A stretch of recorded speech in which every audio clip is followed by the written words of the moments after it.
What's up, everybody? It is Flashwing, and obviously this is not an LSPDFR patrol or a motovlog or anything you're kind of accustomed to seeing on my channel. It is, of course, a boring desktop picture. Today's video is going to be a little bit more of an informative training nature. I'm going to be adding this as part of my LSPDFR patrol videos. If you do not have any interest in modifying Grand Theft Auto or using LSPDFR, feel free to, maybe just leave a like and then move on to the rest of your video viewing for today. But the point of today's video is I have a couple of friends of mine that have expressed interest in potentially modifying Grand Theft Auto to play LSPDFR.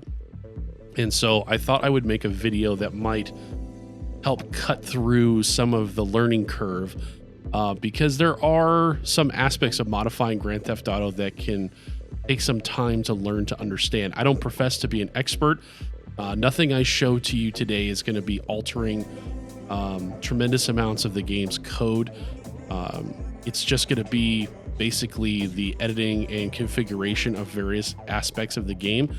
This is also not going to be an exhaustive list. My hope is to kind of teach you guys a basic system that has been very successful for me. I have modified Grand Theft Auto several times. I mean, probably hundreds of hours that I have lost because I would make mistakes or I would get too carried away with adding in modifications. The game would crash or it wouldn't be properly modified and I would have to scrap it and start over. So it's important to compartmentalize your modifications so that you can keep track of what you're doing and continue frequently testing the game. So the first thing that I can tell you is this is going to take some time. I think you could expect to spend, and this might shock some people, it might not, depending on your familiarity with doing things in terms of a development scale, but it's going to be a minimum of 6 to 8 hours to get the game looking and playing at a very customized level. So, it's something you may do over the course of several days. It's something you may try all in one day. But the important thing is to have a system that you can utilize to keep things straight. So with that, I'll just warn you, I don't know how long this is going to go. This could be extremely boring and tedious. I'm going to try and put in some chapters so that you guys know where things are, but otherwise I'm just going to kind of let this roll. So to my left, that's kind of off screen. You can't really see it too much. I do have some notes, so don't worry if you happen to see my cursor kind of flying off the left side. I just want to show you the relevant stuff. So first of all, I don't have any experience of modifying Grand Theft Auto copies that were purchased on Epic Games. This is strictly for either Steam or games that are run specifically through Rockstar. You need to have, obviously a legal copy of Grand Theft Auto. None of this is probably going to apply to any copies that are not legally purchased or that are pirated. And most importantly is you cannot use this to play Grand Theft Auto online. So anything any game that is modified, so even if you are playing, if you plan to play on like any of the 5M servers, if you plan to play online, you're going to need a separate copy of the game. I would, just mainly because of eliminating errors. You can't have a modified version and play on 5M. In fact, I've accidentally used an LSPDFR modified game on a 5M server, and it did some strange things. But if you plan on playing Grand Theft Auto online on PC, you will need a completely separate copy of the game. The easiest way to do that is you could have 2 different Grand Theft Auto folders within the same directory, and I would just rename them so that the Steam basically would pick up whatever copy you're trying to use. But you got to keep that straight. If you get online, especially with like ScriptHook 5 or Rage Hook plugin, Rockstar is going to ban you. And especially with OpenIV, with Open4, you're going to get banned. So just warning you ahead of time. So some basic things that you're going to need to have. First of all, Open4 or OpenIV is absolutely going to be necessary, and that is essentially an application that will load Grand Theft Auto and allow you to modify files and to do a lot more of the intricate configuration and customization. This is my current GTA 5 directory. One of the things that you'll notice right away when you load this is the first thing you're going to have to do is you're going to have to go to the tools section, and you're going to have to go to this Asi Manager. And this basically allows you to configure the system to work with the .asi files, basically. So these three plugins are absolutely critical, and of course, it will tell you, do not play online with a modified RPF or you'll be banned, period. So the Rpf files are all these different packages here, and everything that you do under OpenIV is going to be through the mods folder. So what's really nice about this is it maintains your vanilla files.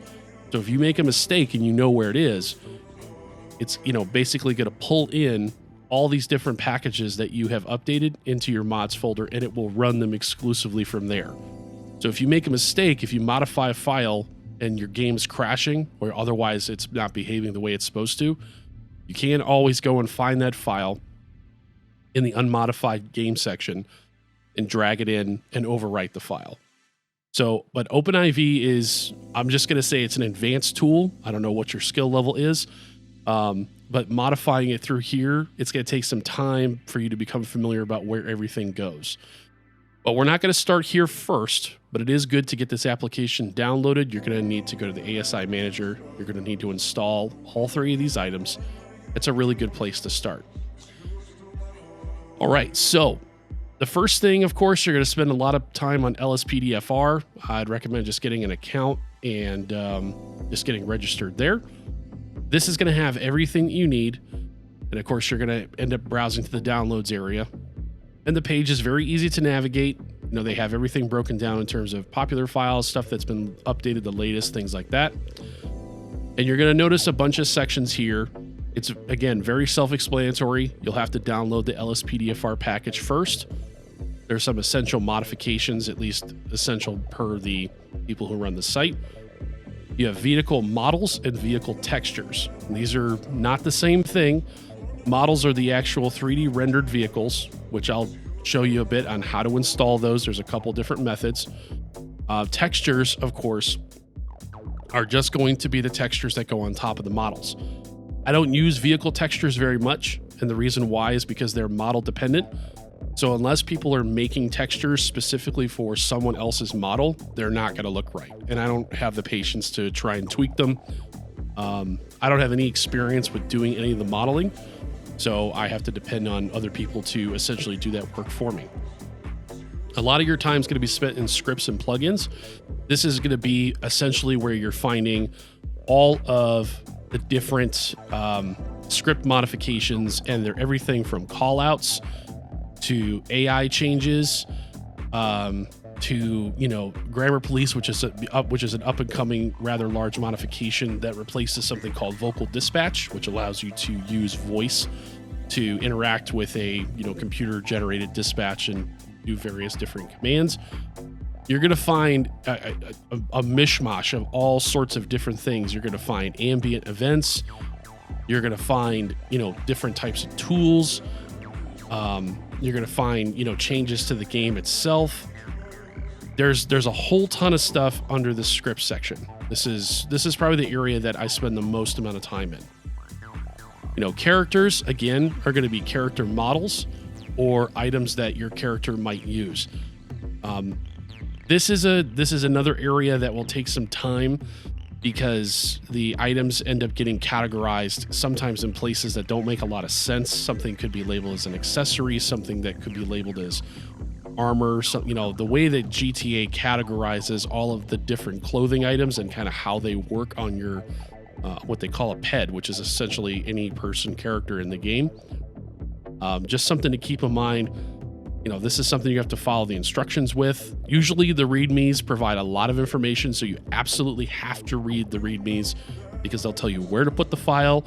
They'll tell you necessarily where the file needs to be modified. These are all typically made by individuals. Some of them are good, some of them are not. And, it may depend on your taste and your skill level, how these get modified and which ones you go for. The next section, of course, is audio. And this is, again, fairly self-explanatory, but this is most predominantly going to be sirens. So I have spent some time, going through all the different siren sounds. I find the sirens that I want. The instructions on how to modify sirens are in here. I don't think it's something I'm going to cover today because it's not something I do very often. A lot of the siren packages I just either do through a package installer or, I basically just drag and drop. Excuse me. Visual and data files. This is going to be mostly graphical modifications, and a lot of the graphics tend to be dealing with light bars because it's kind of a delicate balance, because the light bar visuals tend to be shared by other visual elements in the game, most notably the laptop screen inside the squad car, and also oddly enough, taxi cabs. Taxi cabs have the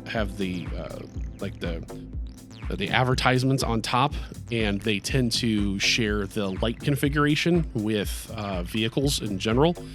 So there's a lot of modifications that are kind of geared to toning down the laptop screen or toning down the taxi cabs. There's other lights in the game. I think the theater in Vinewood is one example. So these are the kinds of tweaks and stuff that you may actually find in these files. It's going to be other stuff, map modifications. This will be places where you also potentially find modifications for different items like your radio, your guns, police tape, different buildings. The level of modification for Grand Theft Auto is extensive. There is also, I'll just roll this live here. There is also GTA5mods.com. This is a general Grand Theft Auto 5 modification site. However, they do have some crossover with LSPDFR. You're going to find a lot of similar items, but this is going to be much more extensive. So this is going to have vehicle models that are not, they're not law enforcement, not fire department necessarily. They're just going to be general cars. Think of this as a modification site for just playing the single player game in general, whether it be story mode or you just be running around in free mode. But there are a lot of really good items in here. I'll just highlight very quickly, like some of the weapon models. In addition to the weapon models, there's weapon sounds. There's different players and ped models. I mean, it runs the gamut. So you may actually find some items on this site you will not find on lspdfr.com. So just keep that in mind. This is GTA5mods.com is also a resource I use very, very heavily. So the first thing that I want to mention that I briefly touched on in the introduction, I've done this a lot. I've made a lot of mistakes and I've wasted a lot of time. And the goal of this video is to try and cut through that for you so that you can modify the game and enjoy it. I can't tell you how many frustrated, angry days I've had getting this game like 80% of the way, making giant mistakes, and then having to start over again. How am I doing it today? As I mentioned, it's compartmentalization. So I'm basically taking different categories of modifications and just doing only those modifications so I can keep myself straight, so I remember what I'm doing. Now, if you want to take notes on what you're doing, and so that way you can refer back to your notes and see, okay, these are the items that I modified, this is the change that I made. However you want to do it is fine, but at the very least, you need to focus on only modifying certain categories of areas. So for the sake of brevity, I've kind of broken down for what I want to cover today into 3 basic areas. The first one being basic modifications and drag and drop. This is going to be something that while you're doing this, there's only going to be a couple of areas within the file system you'll be working with, and you'll be able to easily undo anything that you may have, messed up. The second one is going to be graphics modifications and OpenIV package installation. So OpenIV actually does have a package installer that people have written and will automatically update the game for you, and it tends to be fairly safe and well tested. And we'll talk about some graphic mods that are available as well that kind of do a bunch of different things. And then we're going to basically, I'm going to dive into a couple of settings with visual settings to talk about light bar modifications to give you just kind of an idea what that looks like. And then I'm going to walk you through sort of adding cars and kind of the process for doing that. Now, I already have a modified game. I know this would be much more effective if I had an unmodified game and I could show you. But continuous testing is part of this process, and if I have to do that, we're going to be here all day. So I'm going to kind of show you what the game would look like.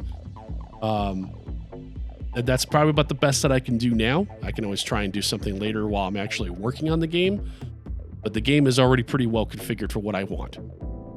So the first area that you would go to, of course, is downloading LSPDFR in the latest version, which was last updated March 18th.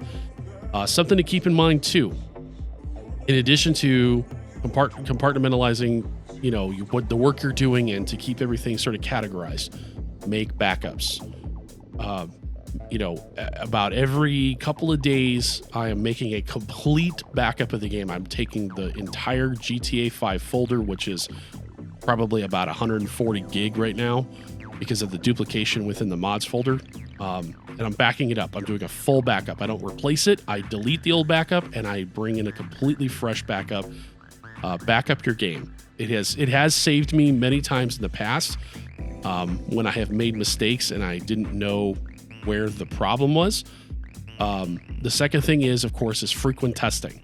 Make a change, test the game. Make a change, test the game. It adds a lot of time to the process, but it will be worth it because if you spend a couple of extra hours doing frequent testing, it's much better than spending 8 hours having to redo everything all over again. Once you have LSPDFR downloaded, there is either a manual installation or an auto installation. I'd recommend the automatic. It's nice and easy. The one thing that you will see, of course, is going to be the Rage Hook plugin. That is basically going to be your launcher. So Rage is what you're going to end up using to launch the game. And this is basically the hook to bring in all of the different plugins. There's two types of plugins, right? So this is the Grand Theft Auto 5 directory, pretty self-explanatory. There are two types of plugins. So you have the LSPDFR area. This is where all the main LSPDFR files are. There's audio, there's character data, the actual configuration tool, and you also have your key bindings. This is very important. You're going to have to modify your key bindings because these plugins tend to use a variety of the same keys. So like the T key, T is in Tom, that one is used a lot. Y is used a lot. I is, as in Ida, is used a lot. So you're going to have to be very cautious about not having too many modifications stacked on top of each other. And you're going to have to modify the key bindings, most likely disabling a lot of the vanilla LSPDFR stuff. Your plugins folder is probably going to be where you spend the most of your time. Now, this won't be created by default, but it is supported through all the Rage Hook plugins. As you can see, you got a lot of stuff in here. Now, when you get this, you're going to have a blank folder. You're not even probably going to have a plugins folder right away with just LSPDFR, okay? There's two different types of plugins. There are plugins that are loaded by by basically RPH, by Rage Plugin Hook. And then there are plugins that are native to LSPDFR. They are not the same thing, okay? Plugins that are here are going to run in the game regardless of whether or not you're on duty.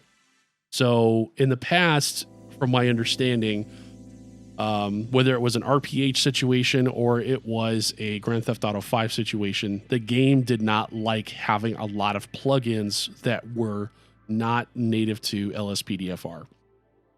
So you're going to want to be cautious about how much you stack in here. I haven't had any issues. I haven't directly ran into that issue, but I do try to follow that practice. So some of these plugins, depending on how they're written, have to go here. Most of your plugins are going to go into LSPDFR, and you can see, this is a much more extensive folder. So I have my callouts, I have some of my weapons modifications, so some of your ambient events, things like that. So in terms of how it's organized, that's essentially what you can expect. So let's talk about first some of the basic modifications. And again, these are going to be all drag and drop. Okay. So a good place to start after LSPDFR is, I believe it's pronounced Bajoijo. And over at bajoijo.com, this is the developer who is responsible for Stop the Ped. And that is a fairly universally used application. While you're here downloading all of his stuff, please, actually donate to this guy. Now, I'm not affiliated with him. I don't know him, but he makes these really great modifications for the game that we all enjoy. So please, throw him a few bucks and support his work. A lot of these are updated fairly frequently. And so they don't go stagnant. So definitely try to help this guy out if you can. This site has pretty much everything you're going to want. The Stop the Ped modification is going to be the most notable. Ultimate Backup. This is exactly what it sounds like. This is the backup modification that ties in with Stop the Ped. So this allows you to call for Code 2 backup, Code 3 backup, felony stops, medic, fire, all that stuff. All these modifications are starting to sort of absorb other plugins, and the developer is basically taking what he sees people using frequently and incorporating it into his own plugin, which is great because the fewer the plugins, the better your performance. That's pretty much been the name of the game. CompuLite is a must as well. This is going to be your MDT or your CAD. This is going to tie into Stop the Ped as well, and this is going to pull in all of the information about the individual ped that you're dealing with. It allows you to create citations or arrest records. It also has a court system, which would simulate, what the judgment is at the court. You don't need CompuLite in order to, execute arrests and stuff like that, but it really, really adds to the immersion. The next two is going to be Speed Radar Lite and ALPR. Speed Radar, self-explanatory, catch speeders. ALPR is the automated license plate reader, and this is a different system, but it works, very similar to what you've seen in terms of it will automatically generate vehicles that have expired licenses, outstanding warrants, stolen vehicles, things like that. And all of these are configurable, if that is the correct word. All these can be configured through these .ini configuration files. So as an example, if I was to pull ALPR Lite, you can see that the configuration file has a number of different parameters. Number one, you're most often going to find some type of a toggle key. These do use Microsoft specific keyboard designations. So sometimes they're not what you'd expect. Like, for example, the right Alt key is known as R menu. Not what you would expect necessarily. So you may have to actually look up those key bindings and make sure you have the correct nomenclature that goes in here. All these different INI files, some of them are detailed, some of them are not. You can usually configure the plugin to do certain things. So ALPR, in this case, has hit categories for a bunch of different items, different weights for different issues. So you can tailor it to your specific need. Do you want it to show a blip? How long do you want it to show a blip? You can disable specific ALPR cameras. Do you want it only in the front? Do you want it only in the back? A silence period. How long do you want it to go between hits? Really good, solid configuration files. And the same thing can be found with the actual plugins themselves for callouts. So Peter U callouts is a little bit of an older plugin, but it's one that's used a lot. This is an example of, what kind of unmarked cars do you want to see used? What kind of audio do you want on scene? So, some of these other, even to give you an example, I'm just rolling with this here. Ultimate or United callouts is another one. In this case, you can actually show or select which specific callouts you want to see actually used. So, for example, the bicycle on the freeway, a lot of people do that. I'm not really interested in that one. Killer Clown, don't really like the Killer Clown one. That's one you see a lot on a bunch of different channels. I don't do that one. Money truck being robbed, not necessarily something that happens every day, so I don't do that. I have the stolen emergency vehicle turned off because I think I did 2 different videos with the stolen emergency vehicle, so I turned that off. So all that stuff is a good example of how you can configure these items. Now, what do these look like when you download them? Just so you get an idea. So you would go to something like Stop the Ped and always look for the developer notes for what changes were made. And then I'll tell you why, is because you'll notice in the case of Bajoijo, he's really good about telling you if you need to replace only the DLL file, because you're going to get everything. So as an example for Stop the Ped, I have a bunch of custom configurations for Stop the Ped. It's not exactly the same as the stock configuration. So you can see Stop the Ped is very extensive with its INI file. Don't be frightened by that. It's just means that you can customize the piss out of it, which is great. However, once you make these INI configurations, you don't want to overwrite this file. This is a file that you want to try and keep. So definitely keep up on the recent versions and see what changes were made, because if it doesn't sound like the INI file needs to be updated, don't update it. Don't accidentally overwrite the work that you just did trying to configure that stuff. So sometimes there's improvements. In this case, working on the partners, you can see that they changed the controller button to ask the partner to get in the vehicle so you don't accidentally trigger it when navigating CompuLite. These are the kinds of things you want to look for. So in the case of Stop the Ped, which I want to add that of Bajoijo's, his modifications will not work if you're not using the current version. So it reaches out, does a check, and if it's not the latest version, it will be disabled in your system, but you'll get a notification for that. So we're going to download, you're going to need WinRAR or something like that. And of course, I don't own my copy, so sue me. So you're going to see, some configuration file. Now in this case, there's no README file immediately in here, but you can often find a README file that will show you where to put this stuff. However, in this case, once you go in, you're going to notice there's a plugins folder. So this is a drag and drop situation. Okay, if we were to go into plugins, LSPDFR, you're going to see that there's the Stop the Ped DLL, the INI file, and there's also some additions for support with vocal dispatch and police smart radio. So you can pretty much start at the very top of the directory, grab this guy, go into your GTA file main directory, and just drop it. And it's going to go through the correct file structure. It's that simple. The Rage native UI, I'm just going to, give you a small pro tip. The developers are always good to include all of the files that you need to make this sucker work. It does not mean that you have to overwrite them every time. And in fact, in some cases, you want to be careful because older modifications may have out-of-date files for things like Rage.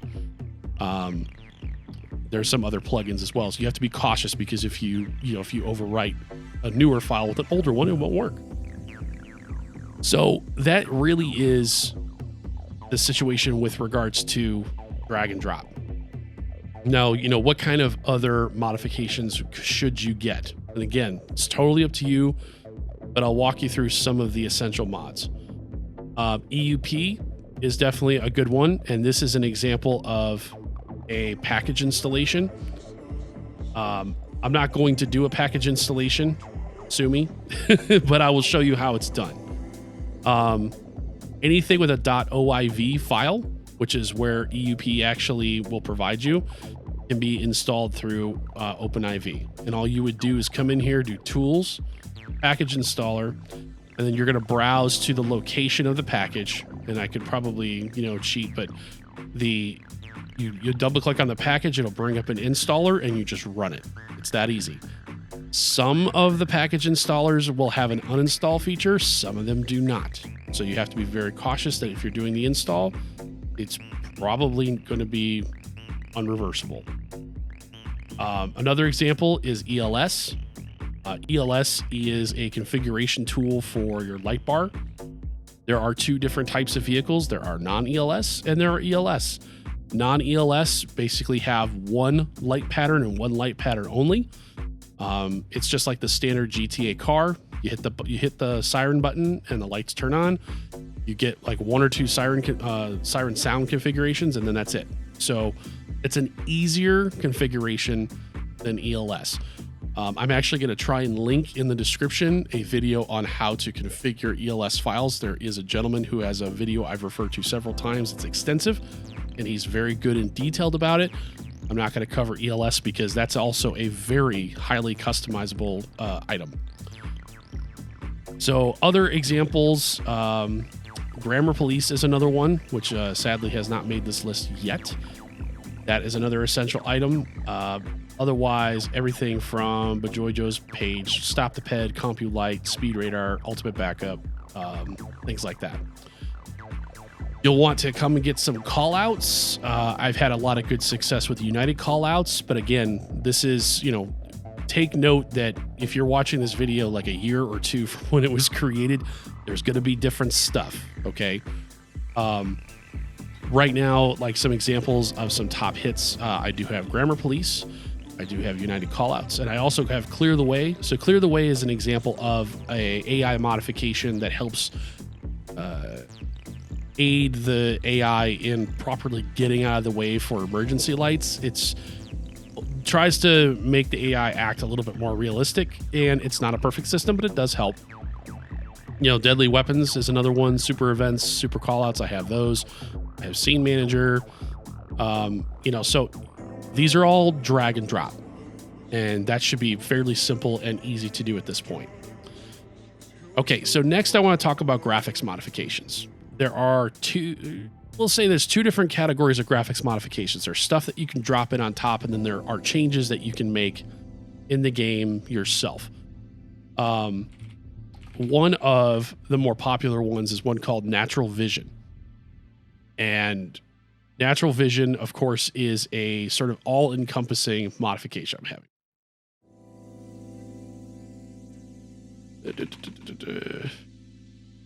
We're doing this live, folks. We're doing this live. So currently, Natural Vision Evolved is in beta stage. By the time you see this, it may actually have been released.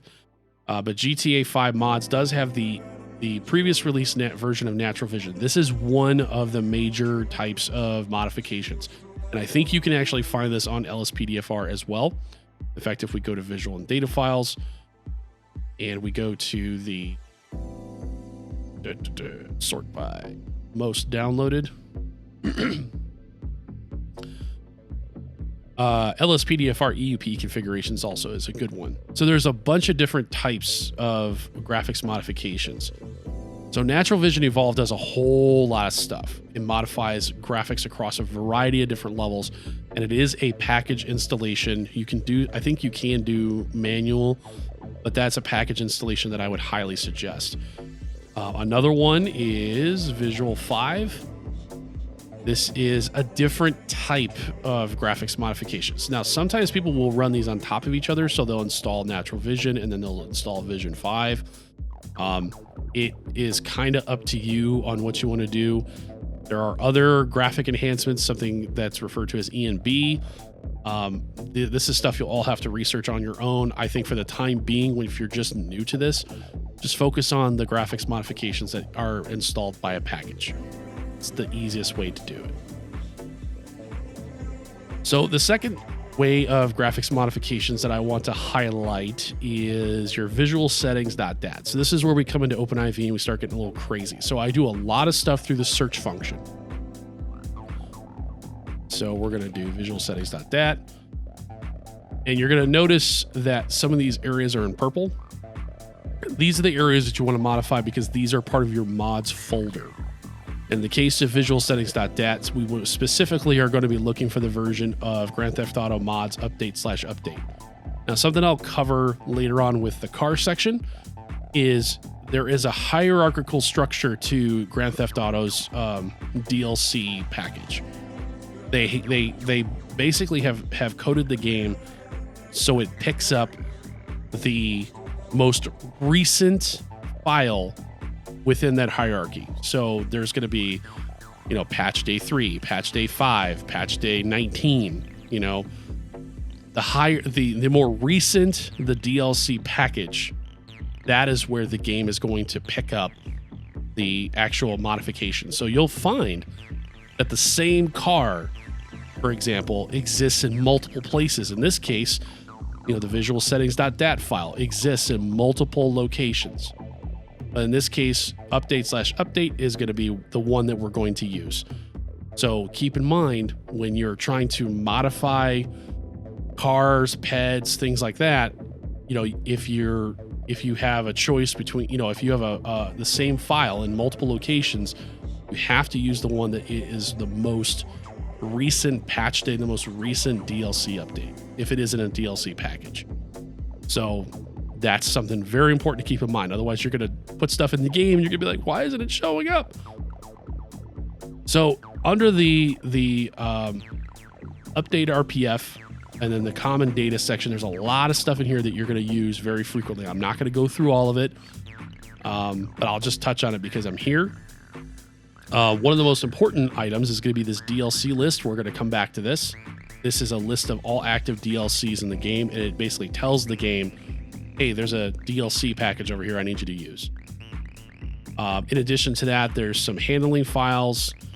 The handling.meta file basically contains the handling information. It contains handling profiles, not designated for any specific car necessarily, but they're one-to-one to the car names. So there's going to be, there's going to be a 9F, handling profile.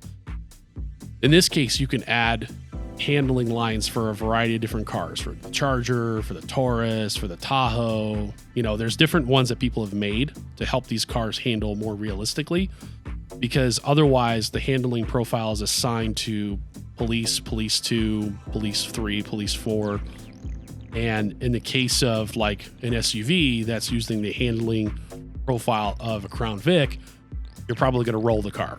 So something to keep in mind is you may have to update handling information as you go on.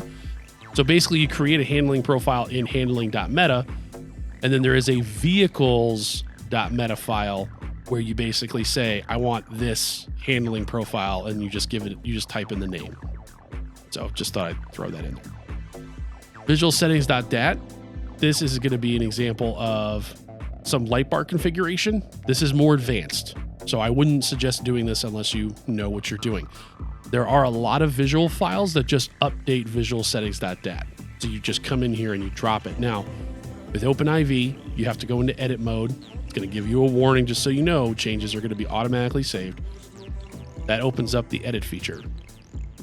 So this is an example of the visual settings, and this has a lot of stuff. And again, it's not going to be anything you're going to update. I'm going to go right to car.default day emissive on. So these are the two lines that control the brightness of your light bars. So when you first load natural vision, as an example, your daytime emissives are going to be like a value of 80. The lights are not going to look very correct. They're going to be a light blue and sort of an orange, not like a deeper blue and a red. So this is an area you can come in and adjust. And the values, the higher the number, the brighter the lights. Not all cars are the same. For example, the unmarked Charger that I use tends to have brighter emissives than, say, the car pack that I use from Tickle My Elmo. So some cars may be different. It's an experiment. You have to experiment. That's all you have to do. So I just want to highlight this as being an area specifically that you may want to take a look at. You can make direct settings or direct changes here through the edit function and then save it. You can export this file and use Notepad++, however you want to do it. Just note that if you make changes here, then it's in the game. So you'd save, load the game, do your testing. These are the settings I'm currently using. I may change them, but this is the most comfortable settings that I have for this specific situation. This is an example of a direct file edit that you can do within OpenIV. There's lots of other ones, like for instance, if we come down to the handling.meta file, edit this. Here you can see, all of the different handling for the air tug, and all of the different handling types for the ambulance, all these different vehicles. This is their handling profile.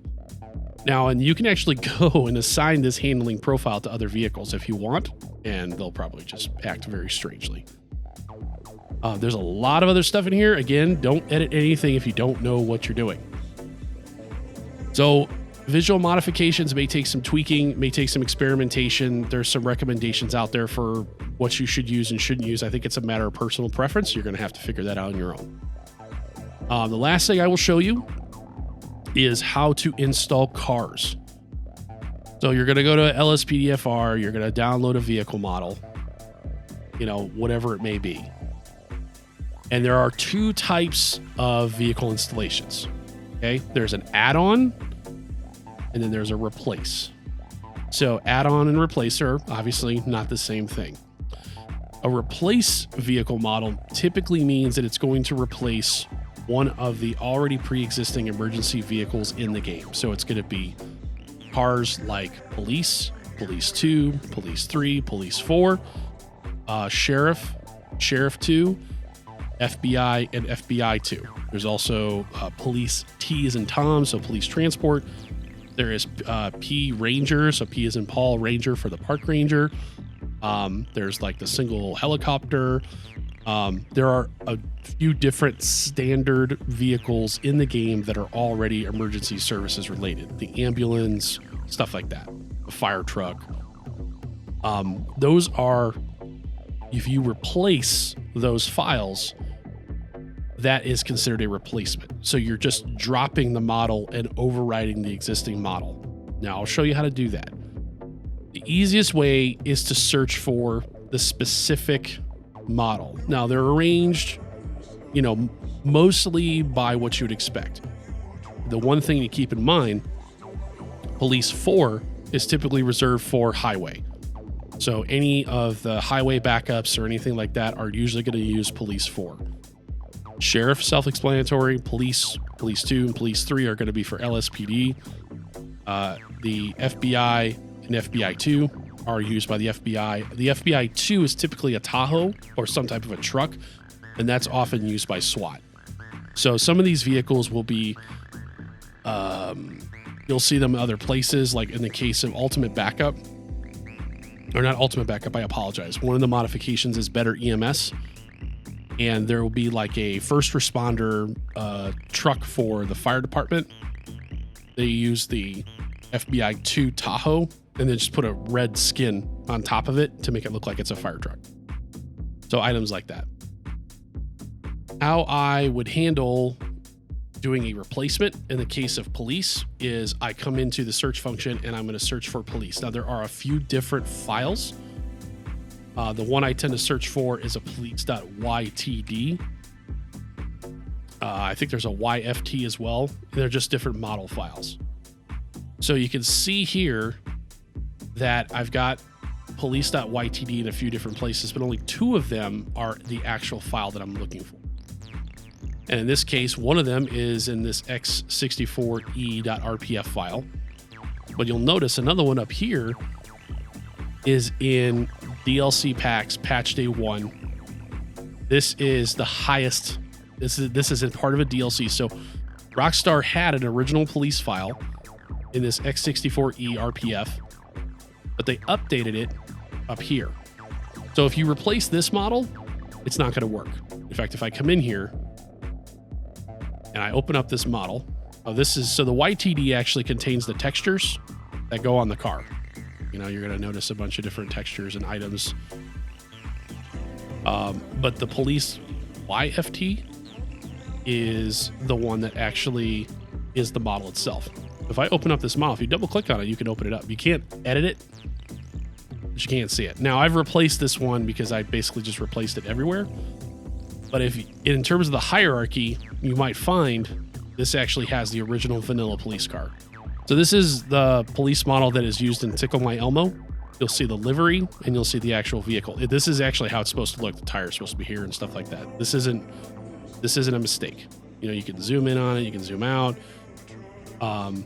But this is where you can kind of verify that the model is actually loaded and what you expect. But where we would want to replace it is actually up here in this patch day 1. Now, some readmes will have instructions to have you put these in specific patch days. You can put this in patch day 3, you can put this in patch day 5, patch day 9, doesn't matter. As long as it is the same or ahead of whatever other model is in the game, the hierarchy structure, it'll pick it up. It's perfectly fine. I prefer to try and keep it, you know, as few of these as possible. So in this case, we go into this patch day 1, but you can see there's a whole bunch of other cars that were updated in this patch day. You know, the police bike was updated. You know, the laser was updated. So, you know, there's a bunch of stuff that's in here. It's just to give you an idea of what it looks like. This is a replacement. Now, if you wanted to add a DLC, well, let's talk about the pros and cons of each, okay? Replacing is going to be the easiest way to get cars in the game. Some people will argue that DLC is just as easy, but there's a couple extra steps. All you have to do for a replacement is search for the file and overwrite it. Now you can change, the thing is you can override any car, but only certain cars are designated by the game as emergency vehicles, so that's something you have to keep in mind. But if you get a file and it's labeled as police, you know, you can change it to police 2, you can change it to sheriff 2, you can change it to FBI, but you can't just continuously add, like you can't just drop in, say, police 10. You can't do that because the game doesn't know what handling profile it uses. It doesn't have an entry in the vehicles.meta file. There's all these assisting files that the game has to look for to understand how the car behaves, how it's modeled, how it crashes, all that stuff. So you can't just drop in new car models. The game is not going to know what to do with it, assuming it doesn't crash. But if you try to load the car, not going to work. So replacement's going to be the easiest. You just drag and drop that sucker. And as long as it's in one of the pre-existing car slots and it is an emergency vehicle, you're good to go. But I personally prefer to use DLC. But I do have replacement cars because those are automatically generated in the game, so they show up in the appropriate places. So you'll want to have a replacement for police 2, police 3. So you'll want to use a combination of both, in my opinion. So how do you do DLC? So DLC, I'll go ahead and bring you to the DLC packs folder. So this is on mods update x64 DLC packs. So these are the DLC packs that I've modified in my mods folder. This is not an exhaustive list, okay? So you see patch day 1, patch day 2, patch day 3, 4, 8, all that jazz. These are all considered DLCs. In addition to these, I have the Blue Ghost pack, which is the unmarked cars, the Code 3 pack, which is the highway vehicles, EUP, Infidel BCSO cars, an LSPD update, as well as a bunch of other stuff that I've updated in the game. Tow, there's natural vision. So you would just come in here and you would drop that DLC in this folder. Now there are some additional files that you will need for adding cars to the game. One of them in particular is you're going to need a new gameconfig.xml file, because the game, like Rockstar hard codes the number of cars. They cap the number of cars at whatever amount of cars are currently in the game from Rockstar. So there are game configs that you can download that are drag and drop. You search for it in the search bar, you find the location, you overwrite the file just by dragging it on top through OpenIV. Those will allow either an unlimited number of cars or something to that effect. Be careful with your game config file changes because not all of them are compatible with the latest version of Grand Theft Auto. And so you may experience some crashes. So again, this is going to be why you have to compartmentalize the work that you're doing to ensure that you're keeping track of the changes that you make. And I mean, literally get the game config, drag and drop, launch the game, make sure it runs. Do a traffic stop. You know, you have to do all this consistent testing to make sure you didn't break anything. If you broke it, go back in, grab the subsequent game config from outside your mod folder, drag it in your mod folder, and erase it and overwrite it. That's basically kind of how you do it. Once you add a DLC folder, you're not done yet though. Because remember, there's that DLC. I get a little lost here. So we're going to go update RPF common data.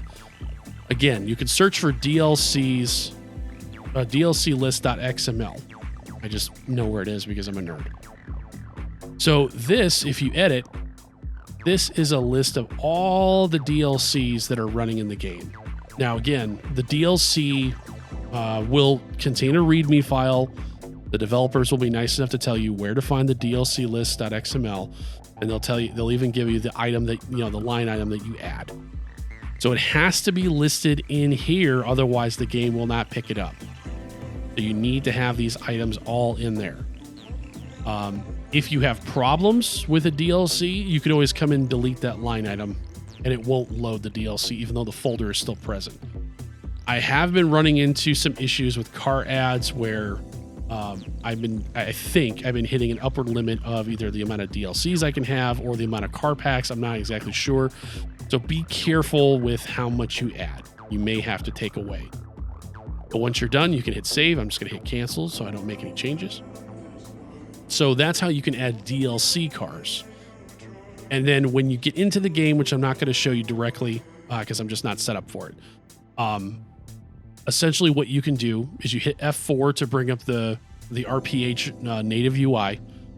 You can use the spawn command and then you type in the name of the car, which is going to be set in the DLC list. And in fact, I'll actually drill down. For instance, we go to Blue Ghost. Now, the DLC RPFs through OpenIV, you can actually drill down into these.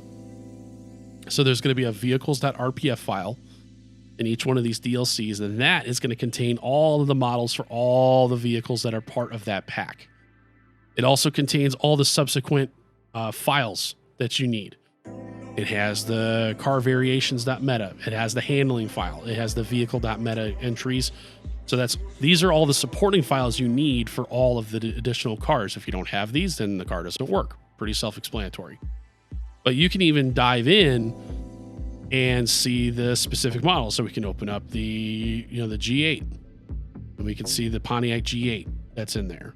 We can go down to the specific charger, and you can see all the different chargers. And so you can view the models and make sure that this is what you want as that particular vehicle, but you can see all of that through this interface. So once the DLC is added, then you would spawn the vehicle just like you could spawn any other cars. I do it all through the native UI, and I just do the command line. I just do spawn and the car that I want, and then it shows up in front of you. And you can do that with a variety of other different items in the game. So let's kind of recap at where you should be once this is all finished. So by the time you're done, you're going to have all of your basic drag and drop modifications. So you're going to have your stop the ped, which is going to cover your traffic stops. It's going to cover your ped interactions. It's going to cover all that stuff. You're arresting, you're transporting, and then you have ultimate backup. That's going to cover all your backup needs. You have CompuLite, so that's all your immersion, your CAD, your MDT. So you're going to be able to do citations, and you're going to be able to do arrest records. Your speed radar light, you can sit and run radar. Your ALPR, you can run ALPR. EUP will give you all of the nice custom uniforms, and also the EUP version for search and rescue will give the firefighter uniforms, the AMBO uniforms, all that stuff. Grammar Police will give you access to using a microphone to talk to dispatch, and you can, of course, interface with all those other modifications. ELS will give you access to ELS cars. It will allow you to configure the light bars, the different patterns, and the different sirens and all this other stuff. You may have installed a siren package. You would have installed a graphics package of some kind, whether it be Visual 5, Natural Vision. You may have either replaced your visualsettings.dat file or gone in and made specific tweaks to make sure your light bars are as bright as you want them to be, both daytime and nighttime. You'll have to do those testings. So when you go in, if you're looking at visuals, be sure to test for, daytime, nighttime. You need to do those both. And then finally, you're going to have updated your cars. So you will have gotten a replacement pack for vehicles and, made sure that you've replaced your Police 2 and Police 3 with your LSPD cars. Your Police 4, you replaced with whatever your favorite highway patrol vehicle is. Your Sheriff and Sheriff 2 would have been replaced with your favorite sheriff vehicles. Most of the time, I just use Blaine County Sheriff in that position. And then your FBI and FBI 2s or FBI 2 is going to be your unmarked. You could be a Crown Vic in the FBI. It's just got to be a 4-door sedan. So it could be Crown Vic, it could be a Charger, it could be a Taurus, whatever you want it to be. FBI 2 is typically a truck of some type. So it would be a Tahoe, it could be an FBIU, it could be a truck, some type of a SUV style vehicle. And then maybe you've installed a couple DLC packs that you've found, and you've dropped that in your DLC folder. You have done the DLC lists.xml update. You're ready to go. I mean, by that time, you're going to get, you're going to be able to play the game fairly immersively, make a lot of fun. Some other items to consider. There are some visual updates that you can consider. Oh, which I almost forgot. I know, I'm just doing this live, folks. So one of the other modifications that I would suggest is Euphoria Ragdolls overhauls. There are some variations of these that people have made, but this changes the ragdoll effects within the game, makes them a little bit more realistic. People don't just fly back when you shoot them. They actually have some reaction to the gunshots. A lot of really good work has gone into some of these modifications. That's another item that you can do. These are all package installs. So you're going to find a lot of these mods you can install through OpenIV. Perfectly fine. You don't have to worry about it. In addition to that, you can also look at some weapon modifications. There are some sound packs that are easy to install.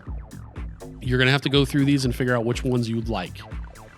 It's basically, seasoned to taste. There's model updates, which again are drag and drop processes. Read the README. It'll tell you where to put these items. So that's a lot. That's going to get you about 90% there. Some of the other crazier stuff is going to be modifying some INI files. So I'll give you an example. If you go into Ultimate Backup, to give you an idea of the kinds of things that you can really get crazy with. So Ultimate Backup does allow you to make modifications to the regions. And as an example, if I use custom regions, so going over here to Notepad++ real quick, this is where you can kind of get a little crazy. You can see that this is specifically for all your backup pets. You could set specific numbers for your shirts, your pants, your hands and shoes, your accessories, all this stuff. You're going to need to know exactly what you're looking for and what you're doing and which PEDs you're using and their configurations. I wouldn't mess with this stuff unless, again, you know what you're doing. One of the changes that I did make is I changed the vehicles that will show up in Ultimate Backup and what their percentage chance. In this case, they're all evenly weighted, but I get all of these vehicles that could potentially show up if I call for LSPD for the Los Santos Police Department. If I have the sheriff vehicles will show up. So this is the kind of stuff that you can really get into and really customize what you want to have show up. So if you have those DLC packs, you can drop that information right here. Like for instance, in the case of the Blaine County Sheriff's Office, Sheriff and Sheriff 2 are the stock vehicles, but 3 and 4 are actually part of a DLC pack. So that's how you can interact with DLC pack vehicles and stuff like that. Different weapon configurations for your backup guys. I mean, this is just ultimate backup. And this is, of course, one of the Bajojo modifications. So this is an example of kind of how crazy you can get with modifying the game.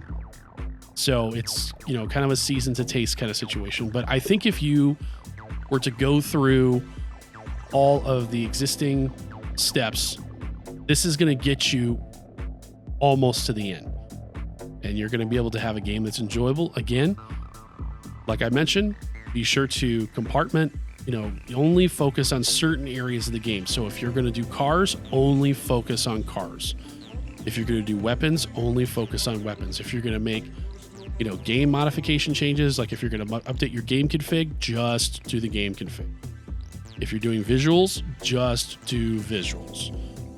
And make sure you make frequent backups, especially early on. You're not going to want to backtrack, and you're not going to want to do more than you're already doing. So I hope this has been informative. I apologize if I left anything out, or if this is a very out-of-date video. There's going to be new stuff out there by the time you see this, a year or 2 years. I think the principles still sound, so hopefully you found it helpful. Leave some comments below. Be sure to like and share the video if you have friends that are wanting to modify LSPDFR. And then you're ready to go code 3. So thanks for watching, guys. Take care.